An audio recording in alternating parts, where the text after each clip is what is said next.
1, 2, 3, let's go!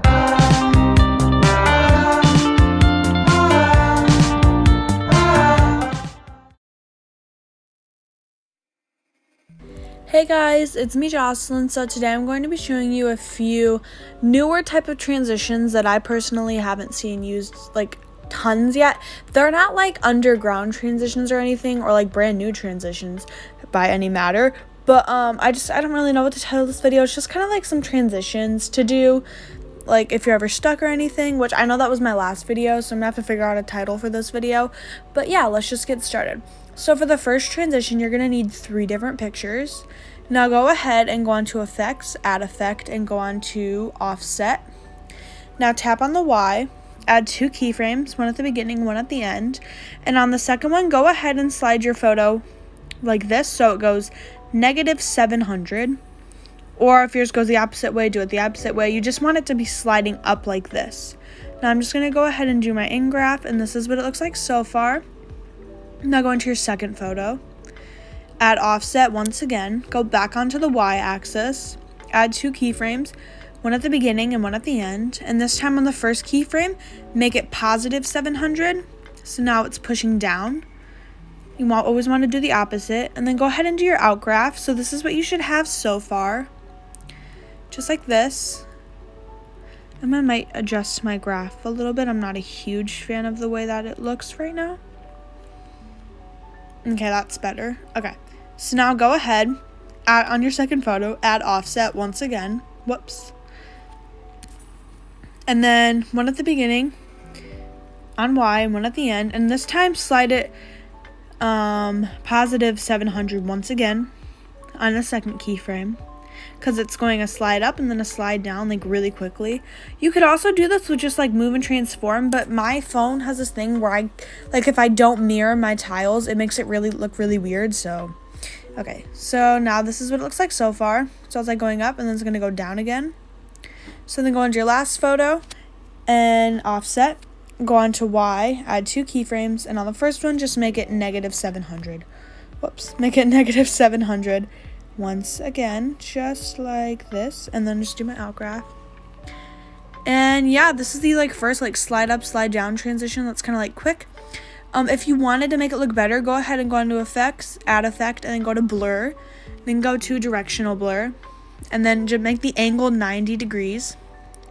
I'm going to turn the strength down to 0 for the first keyframe, and on the second one you can turn it up to whatever you'd like. I'm just going to turn it up to 5 because 5 is already very intense. So I'm just going to do an in-graph, so it looks like this so far.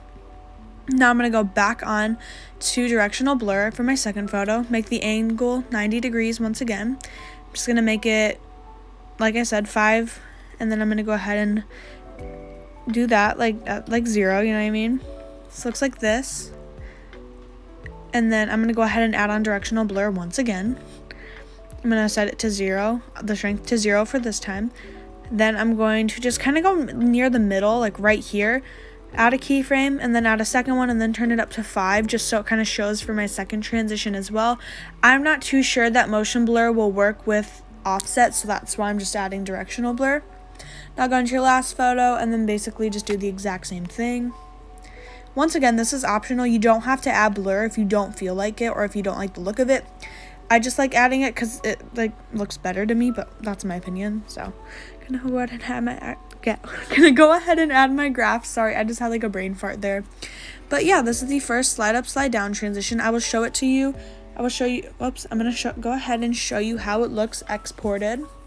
So this is what it looks like exported. Yeah. Okay, this next transition is where it's kind of sort of pushing the picture up. You could do this with 2 or 3 photos if you want. I'm just going to do it with 2. So go ahead and on your first photo, add 2 keyframes, one at the beginning and one at the end. I'm going to make mine just the duration of 1 second. And then I'm going to slide it up to as much as I want, maybe to right about here, just so I have enough room for the other photo to show. Just going to do my outgraph. I'm not going to make it a super quick outgraph, just like a normal one. Then on this photo right here, you can't see it, so slide it down if you haven't already. Add 2 keyframes, and on the second one, slide it up as straight as you can so it centers up and matches perfectly with this photo, right on that photo. You could go ahead and add a stroke onto it just so it gives it a little bit of a border, kind of.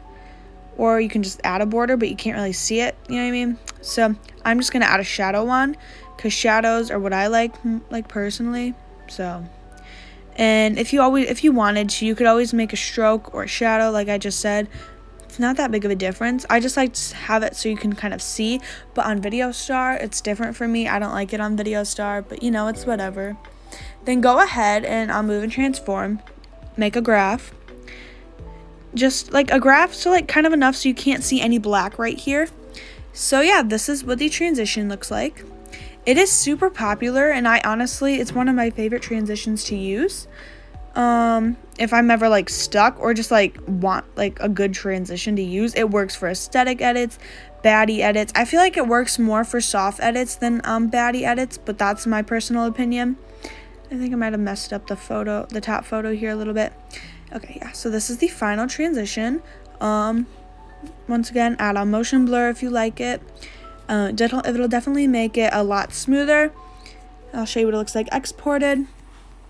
So this is what it looked like in its final form, I guess you could say. And yeah, I'm going to go ahead and change the motion blur on this first photo down a lot because I'm not a huge fan of how it looks. But this is the final result of the transition.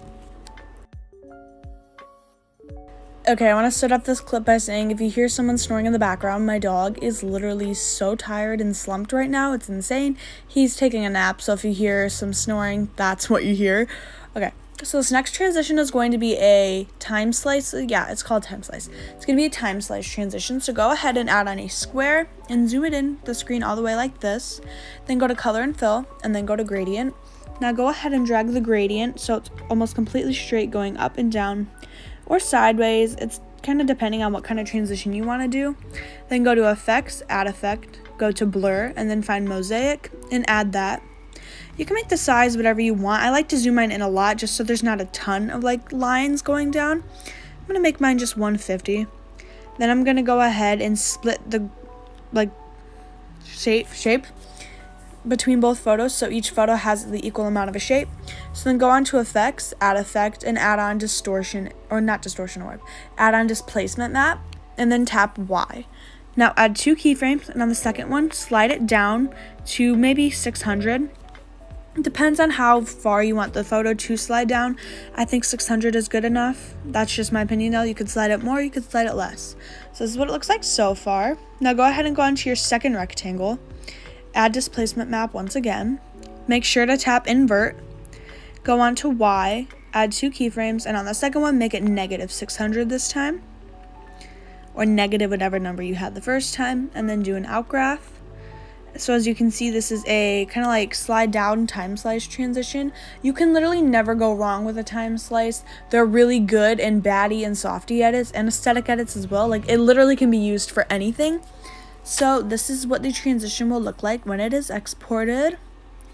And yeah, it's also super smooth if you use the correct graphs. And yeah, that is it for today's video. If you guys enjoyed it, please give it a thumbs up and subscribe, and comment down below any tutorial requests that you guys may have. And yeah, I love you guys. Bye.